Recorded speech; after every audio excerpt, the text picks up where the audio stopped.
Have you ever wondered why there's such a concentration of Middle Eastern shops and restaurants along the start of Atlantic Avenue in Brooklyn? Well, there's a simple answer to that, and unfortunately, this is another story of displacement in New York. At the lowest portion of Manhattan's west side, centered along Washington Street, was New York City's first ever Arabic-speaking community. Known by the moniker Little Syria, the name was a bit of a misnomer because the neighborhood was not exclusively Syrian, nor was it referring to the Syria that we know today, but more the 19th century Ottoman Syria. So this small but vibrant neighborhood existed from the 1880s until the 1940s, when the city decided they needed the land they were living on for a big project. So most of the community packed up, looked at a map, and decided to go right across the river to Atlantic Avenue and set up shop there. So there's the explanation for all those shops in that part of Atlantic. But you may still be wondering, what was that big project that they had to kick all these people out for? Well, everyone's favorite New York City supervillain, Robert Moses, had plans to build a tunnel right through their neighborhood. He actually wanted to build a bridge, which would have been way more destructive. But the U.S. Navy said that was a no-go because of the importance of the Brooklyn Navy Yard.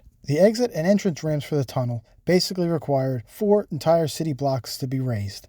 And those blocks around there went from looking like this to this. And with that, about 80% of Little Syria had disappeared. Are there any remnants of Little Syria you can still see today? If you walk around those blocks, you will see a couple of buildings that do date from that time period, but there are only 3 that actually hold the significance to the old Arabic community there. All 3 buildings are right next to one another on Washington Street, just south of Carlisle. First up, you've got what's known as the last tenement, named so for being the last remaining piece of old housing in the immediate area. Next door was an old community center, and finally, you have the gorgeous, landmarked St. George's Syrian Catholic Church. And while not a physical presence, the Washington Street Historical Society is preserving the history of the neighborhood through its work, which is a reminder that something is only truly forgotten if no one keeps its memory alive.